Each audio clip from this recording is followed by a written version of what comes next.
A child has no place here.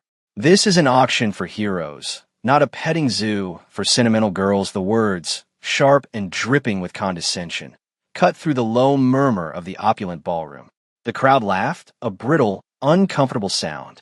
It came from a man named Alastair Sterling, a financier whose wealth was exceeded only by his arrogance, his tailored suit a stark contrast to the simple, almost threadbare jacket worn by the young woman he targeted. She stood alone, a solitary island in a sea of tuxedos and evening gowns, her posture straight, her gaze fixed on the empty stage. She did not flinch. She did not turn. She did not acknowledge the insult, her silence a shield more formidable than any retort.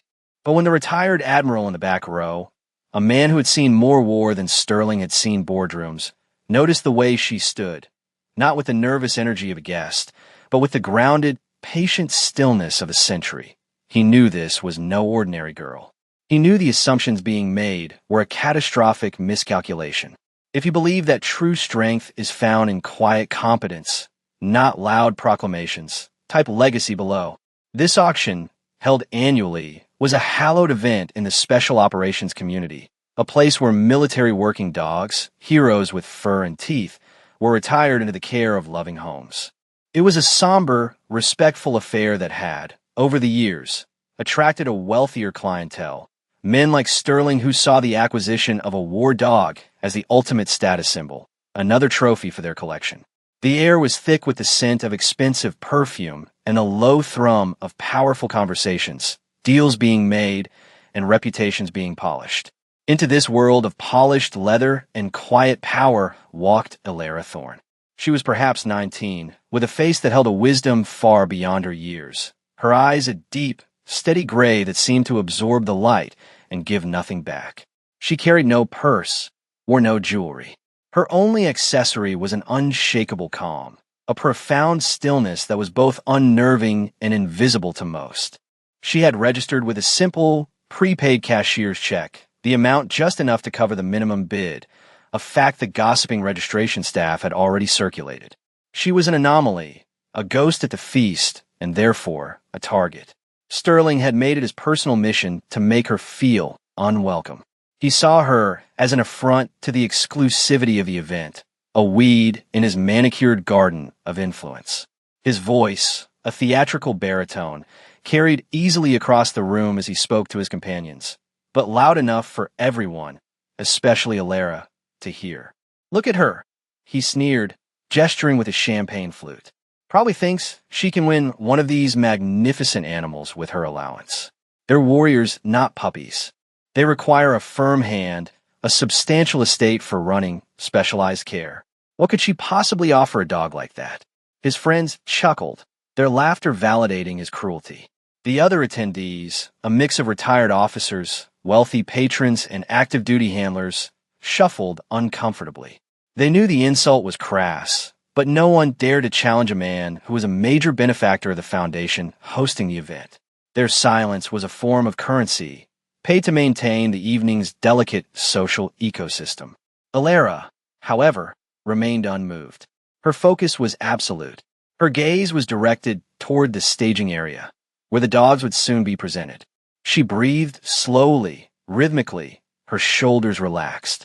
She wasn't ignoring Sterling. To her, his noise was just that, ambient sound, irrelevant data, like the clinking of glasses or the distant city traffic. Her silence was not passive.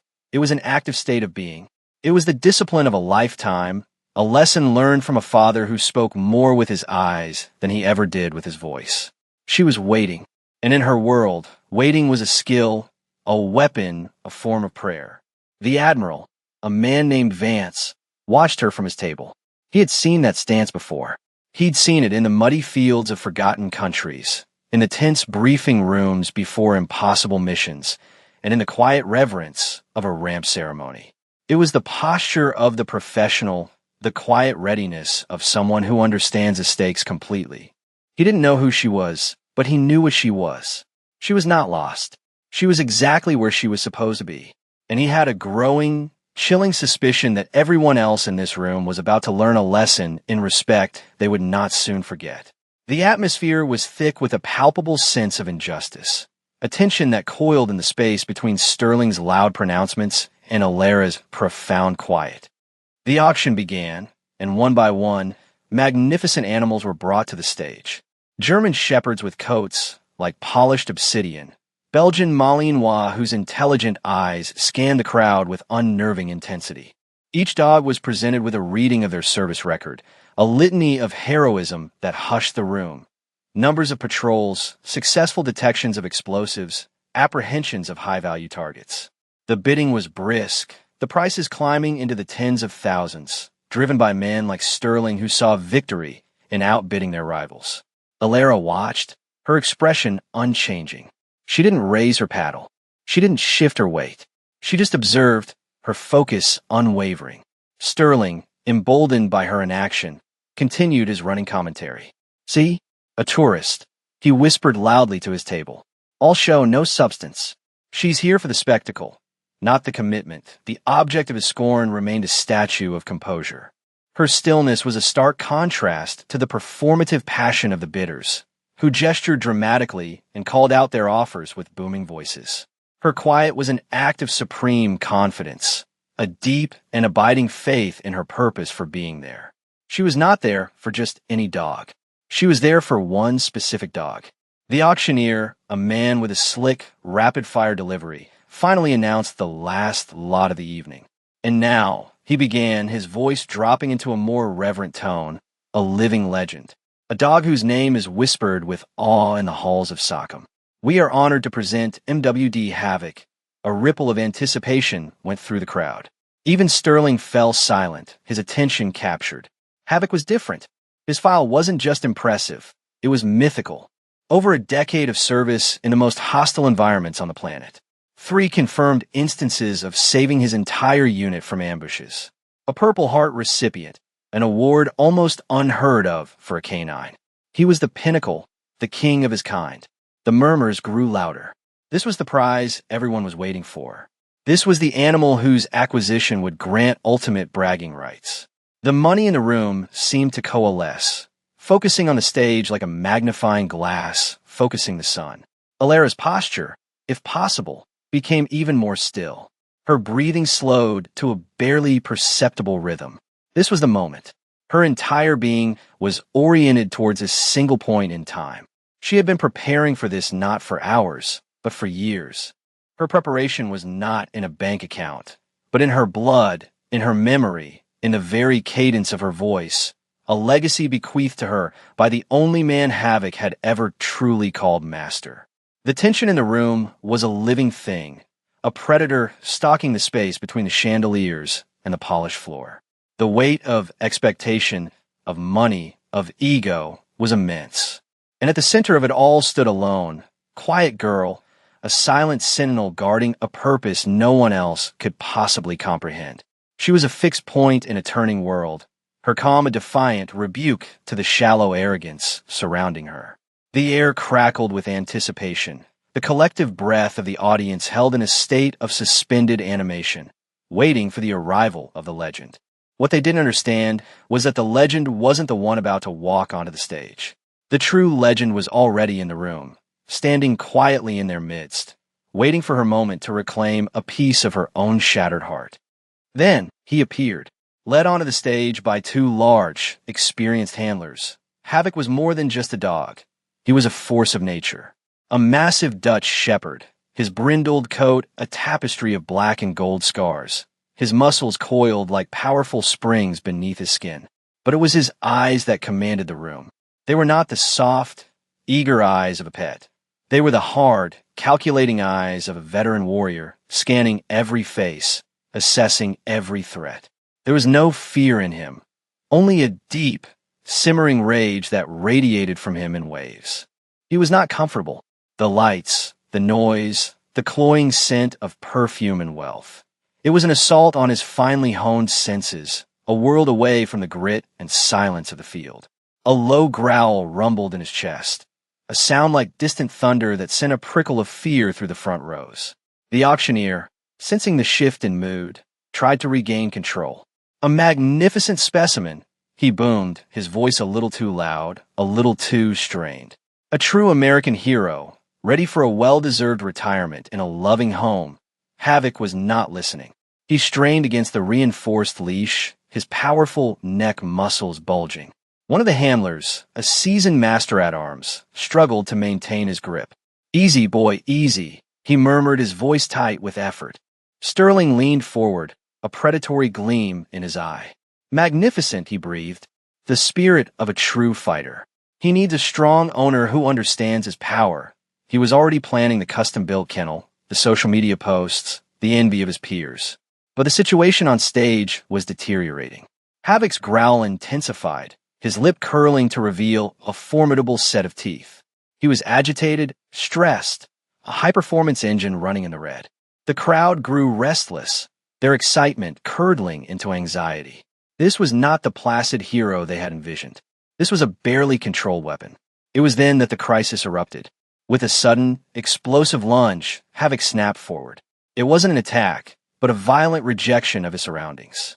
The lead handler, caught off guard by the sheer force, was yanked off his feet, crashing to the polished floor. The second handler barely managed to hang on, his boots sliding as the 75-pound dog dragged him towards the edge of the stage. A collective gasp swept through the ballroom. Several women screamed. People in the front rows scrambled backward, overturning chairs in their panic. The auctioneer fumbled with his microphone, shouting for security. The room dissolved into chaos. In that maelstrom of fear and noise, one person remained perfectly still. Elara Thorne. She did not scream. She did not run. As the panicked crowd flowed away from the stage, she moved against the current, stepping into the space they had vacated. Her movements were not rushed. They were deliberate, economical, imbued with a profound and unsettling calm. She walked toward the stage, her eyes locked on the raging animal. The remaining handler, a look of desperation on his face, saw her approaching. "Ma'am, stay back. He's not stable," he yelled, his voice strained. Elara didn't respond. She simply continued her steady, unhurried advance until she stood at the foot of the stage, a mere 10 feet from the snarling, struggling dog. The chaos around her seemed to fade into a dull roar. The world narrowed to just her and the animal. She was a pillar of tranquility in a hurricane of panic. Her calm was not an absence of feeling. It was a presence of force, a broadcast signal of absolute certainty. It was the calm of a bomb disposal expert approaching a live device, the calm of a surgeon making the first incision.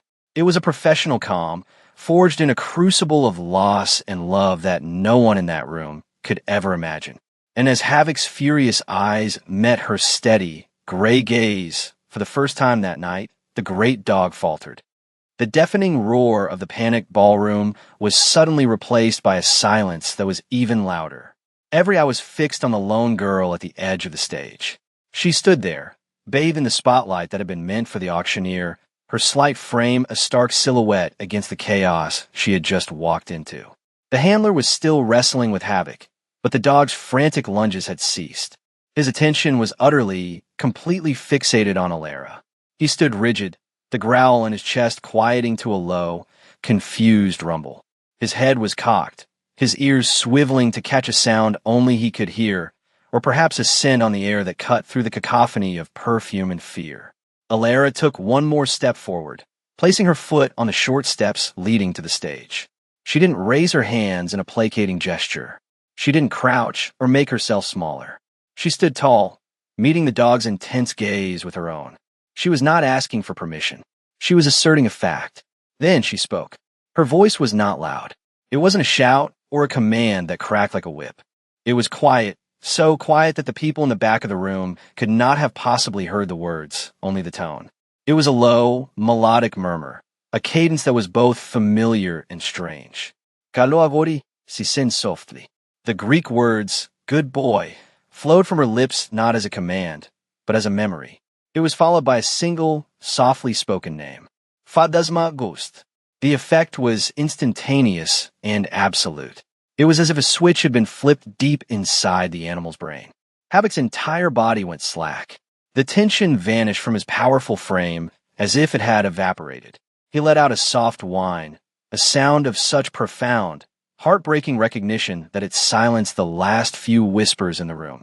He took a hesitant step toward her, pulling the leash gently from the stunned handler's grasp. The handler, his eyes wide with disbelief, let it go. Havoc walked to the edge of the stage and sat down, his tail giving a single, tentative thump against the floor. He lowered his massive head and looked at Alara, his warrior's eyes suddenly soft, filled with a question and a deep, ancient grief. The entire ballroom was frozen in a state of collective shock. 100 jaws were agape. Sterling, who had been scrambling away moments before, now stood paralyzed, his face a mask of utter disbelief. "No way," he breathed, the words barely a whisper. That's not possible," the auctioneer stared, his microphone hanging uselessly at his side. The handlers looked at each other, then at the girl, then back at the now perfectly calm dog, their professional training giving them no framework to understand what they had just witnessed. In a room built on the foundations of wealth, power, and loud proclamations, the most powerful force had turned out to be 2 quiet words and a single name, spoken by a girl no one had even bothered to learn the name of. The silence stretched on, thick and heavy with unspoken questions. Alara simply knelt, her knees meeting the plush carpet at the foot of the stage. She didn't reach for the dog. She just waited, and Havoc, the untamable legend, the warrior king, rested his chin on the edge of the stage, his nose just inches from her face, and closed his eyes, finally at peace. The demonstration was over. The refutation of every insult, every assumption, was complete. It was a perfect, undeniable act of competence born not of training, but of legacy. Into the stunned, cathedral-like silence, a new sound emerged. The slow, rhythmic tap of leather-soled shoes on the polished hardwood floor. The crowd, as if waking from a trance, parted instinctively, creating a wide aisle. Down that aisle walked Admiral Vance. His face, a roadmap of a life spent in service, was set in a grim, resolute expression. He was not looking at the crowd. His eyes, the color of a stormy sea, were fixed on the tableau at the stage, the quiet girl and the devoted dog. He moved with an unhurried authority that commanded more respect than Sterling's wealth ever could. He stopped beside Sterling, but didn't so much as glance at the man. His focus was entirely on Alara. Sterling, flustered and desperate to reassert his relevance, stammered, "Admiral, what is this? Who is this girl? How did she do that?" Admiral Vance finally turned his head, his gaze so cold and sharp that Sterling physically recoiled. "You were so busy judging the cover, Mr. Sterling." The Admiral's voice was low, but it carried the weight of command, that you failed to read the title. "You should have shown more respect." The Admiral continued his walk, ascending the few steps to the stage. He approached the handlers, who both snapped to attention, their shock momentarily replaced by ingrained military discipline. "Stand down, Master-at-Arms," Vance said, his voice softer now. "This is not a security situation." He then turned to the auctioneer. "Give me her registration file." Now the auctioneer, galvanized into action, scurried off stage. Admiral Vance walked to where Havoc sat, the great dog watching him with intelligent, calm eyes. The Admiral did not try to pet him. Instead, he looked down at the kneeling girl. "I've seen 1,000 handlers in my career," he said, his voice filled with a quiet awe. "I've never seen anything like that. Who are you, young lady?" Alara finally looked up, her gray eyes meeting the Admiral's. Her expression was unreadable, a mask of calm control. "My name is Alara Thorne." Sir Vance nodded slowly. A flicker of recognition, a connection being made in the vast files of his memory. "Thorne," he repeated. He had a feeling he already knew the answer to his next question, a cold certainty that settled deep in his bones. "And your father?" The moment hung in the air, charged with 1,000 unspoken possibilities. The entire room leaned in, desperate for the answer that would solve the impossible puzzle they had just witnessed. Alara's voice, when she spoke, was clear and steady, devoid of pity or performance. It was a simple statement of fact, a declaration of identity that would change the very foundation of the evening. "My father," she said, her gaze unwavering, "was Senior Chief Petty Officer Marcus Thorne. His team just called him Ghost." The name fell into the silent room like a depth charge. "Ghost!" To the civilians, it meant nothing. But to every single military person in that ballroom, active or retired, it was the name of a demigod. A Tier 1 SEAL operator from the most elite, most clandestine unit in the world. A man who was more myth than soldier, whose operational history was a classified legend.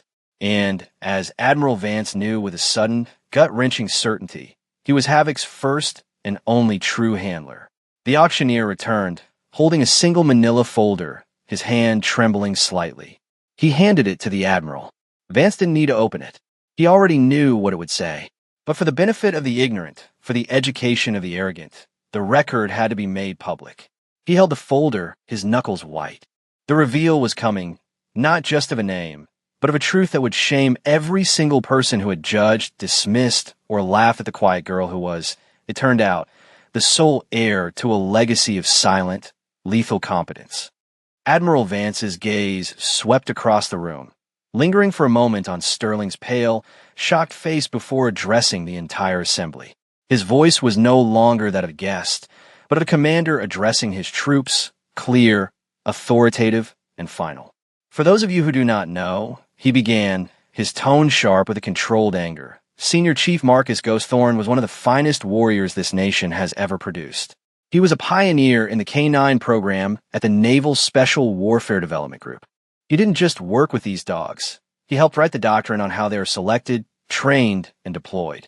He understood them in a way few ever have. He paused, letting the weight of his words settle. Havoc was his dog. They were paired from the time Havoc was a puppy. They completed more than 100 combat missions together. They were not just a handler and his tool. They were partners. They were family. He then looked directly at Alara, his expression softening with a deep, profound sorrow and respect. Senior Chief Thorne was killed in action 3 years ago during a mission in the Hindu Kush Mountains. His last act was to shield his team from a grenade. Havoc was wounded in the same blast, taking shrapnel that saved the lives of 2 other men. That is the official record. The story landed with the force of a physical blow. The shallow glamour of the evening was stripped away, replaced by the stark, brutal reality of sacrifice. The polite applause for service records now seemed cheap and insufficient.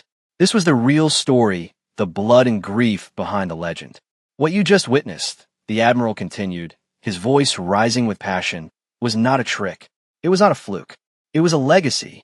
Ghost trained Havoc using a unique methodology, a mix of verbal commands in English and, as a failsafe, soft-spoken Greek, his mother's native tongue. A language no enemy would ever recognize as a command. It was a private language between a man and his dog. He looked down at Alara. A language he evidently shared with his daughter. The pieces clicked into place for everyone at once.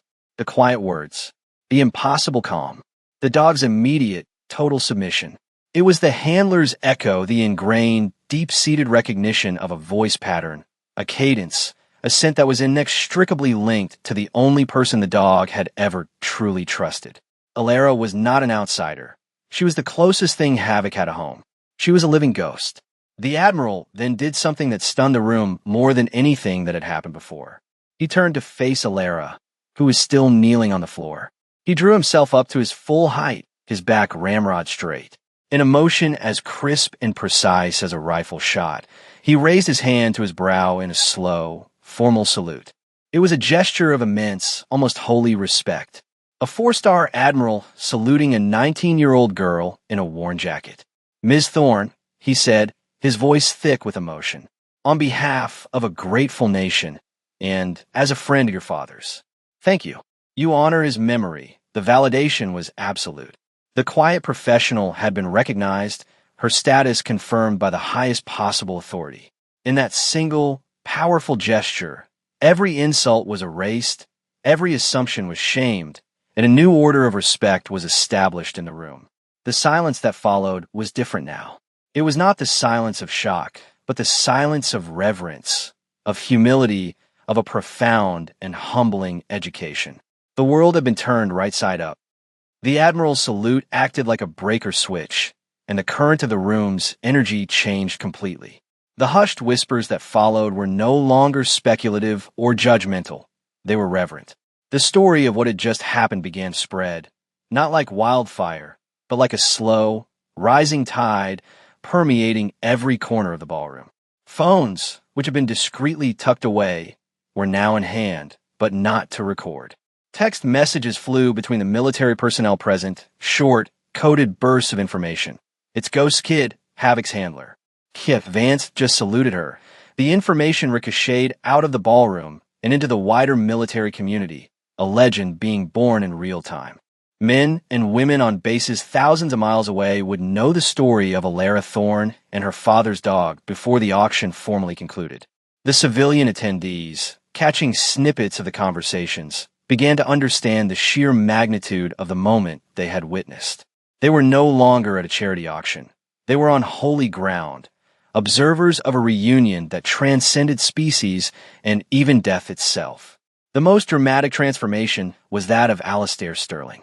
The color had drained from his face, leaving behind a pasty, sickly pallor.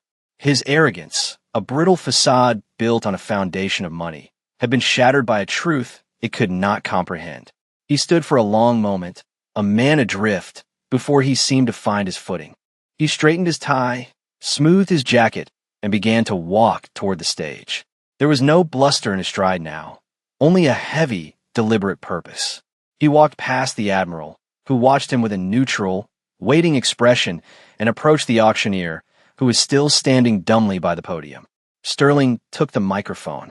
"Excuse me," he said, his voice, usually so booming and confident, now quiet and strained. "May I have your attention?" The room fell silent once more. "Tonight," Sterling began, his eyes finding Alara, who had now risen to her feet and was standing with one hand resting gently on Havoc's head. "Tonight, I made a mistake. I spoke out of turn, and I acted out of an ignorance I can no longer claim. I judged a person based on appearances, and in doing so, I disrespected not only her, but the memory of a true American hero." He took a deep breath, the public act of contrition clearly costing him. "My bid for Havoc, and any future bids I might have made, are withdrawn. It is clear that this dog is not for sale. He is already home." He placed the microphone back on the podium and walked directly to Alara. He stopped a respectful distance away and bowed his head slightly. "Ms. Thorne," he said, his voice barely audible, "I am profoundly sorry. There is no excuse for my behavior." Alara looked at him, her gray eyes holding no malice, no triumph, only a quiet, weary acceptance. She gave a single small nod. That was all. It was enough. The apology was accepted, the lesson learned. As Sterling retreated back into the crowd, humbled and changed, the auctioneer stepped forward again, his own voice thick with emotion. "Ladies and gentlemen," he announced, "the Foundation has decided to waive all adoption fees for MWD Havoc. Furthermore, from this day forward, this annual event will be known as the Thorne Legacy Auction. To honor Senior Chief Thorne and all our silent professionals, a wave of applause, deep and heartfelt, filled the room." But Alara didn't seem to notice. Her attention was solely on the dog beside her, who nudged her hand with his wet nose, his tail now sweeping back and forth in a steady, happy rhythm. A photographer from the Foundation stepped forward and asked if he could take a picture. Alara simply nodded, and as the flash went off, it captured the image that would become iconic. A quiet girl, a legendary dog, and the visible, unbreakable bond of a legacy that could never be broken. The story of that night became more than just gossip. It became folklore. The photograph of Alara and Havoc was framed and hung in the entrance hall of the Foundation's headquarters, a permanent reminder of the evening when assumptions were shattered by quiet truth. Recruits at the MWD training kennel at Lackland Air Force Base were told the story of Ghost, Havoc, and the daughter who inherited her father's command. It became a teaching tool, a parable about the unseen bonds that form in the crucible of service, and a potent lesson in humility. The Thorne Legacy Auction became the Foundation's most successful event, drawing attendees who came not just to bid, but to pay their respects. Alistair Sterling remained a major benefactor, but his demeanor was forever changed. He became a quiet, respectful presence at the events, and was once overheard telling a new, brash guest to watch your tone, son. You have no idea who might be in this room. He had learned his lesson, paid for not in money, but in public humility. The ripple effect of Alara's actions spread far beyond the ballroom. She became a quiet celebrity within the special operations community. Families of fallen soldiers reached out to her, sharing their own stories, finding solace in her strength. She never sought the attention, often deflecting praise by saying, "I just did what my dad would have wanted." Her humility only amplified her legend. She and Havoc were inseparable. They settled into a quiet life, far from the city's noise. The Great War Dog, who had been a storm of controlled violence, became a gentle, protective shadow. He would lie for hours with his head in her lap as she read, or walk calmly by her side through the woods behind her small house. The rage in him was finally gone, soothed by the presence of the only person in the world who represented safety, family, and love. Alara, in turn, found a lifeline in him. Havoc was a living, breathing connection to the father she had lost, a tangible piece of his life and his love. In the dog's quiet companionship, she could feel the echo of her father's presence, tending to his old wounds, brushing his brindled coat, speaking to him in the soft Greek phrases of her childhood. These were rituals that healed her as much as they comforted him.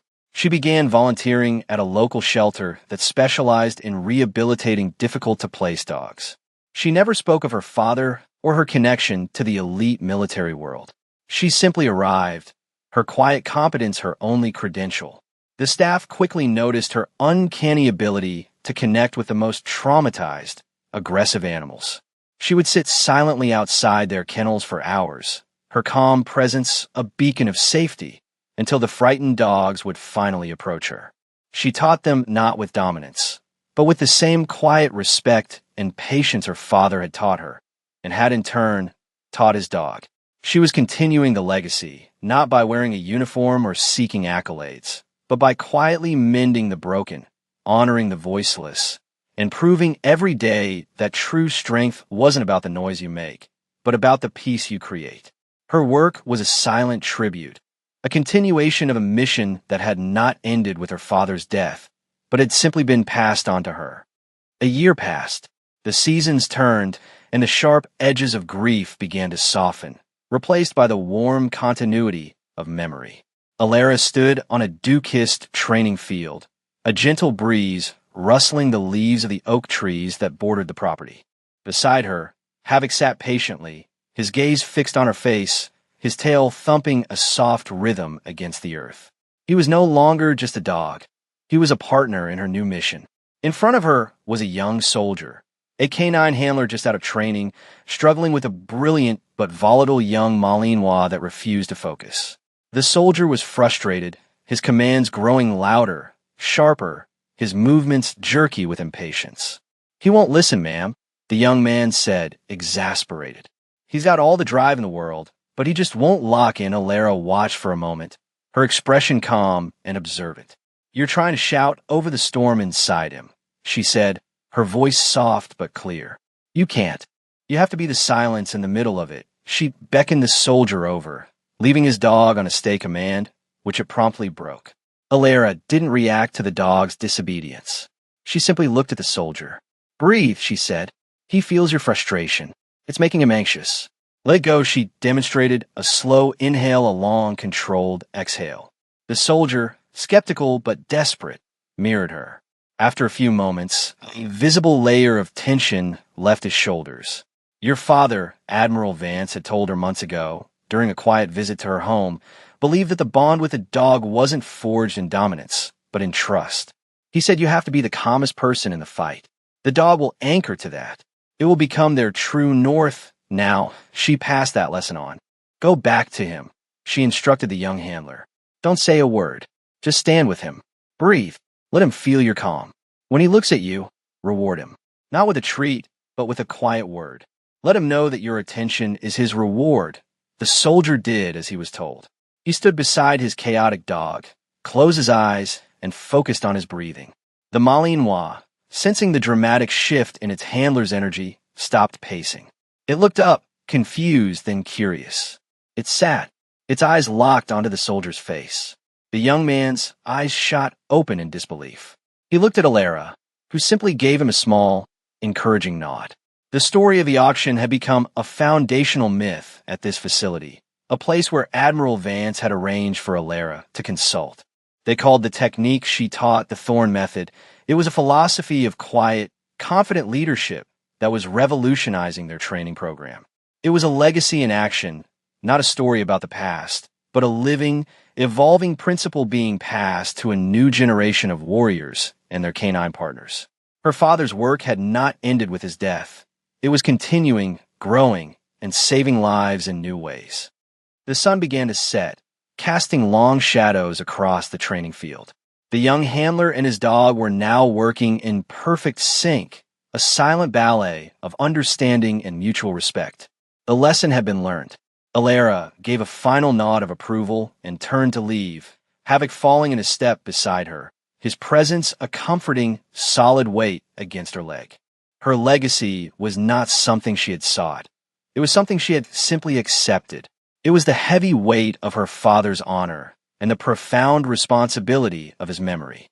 She had carried it into that ballroom not as a weapon, but as a simple, undeniable part of who she was. She had proven that respect is not something that can be bought or demanded.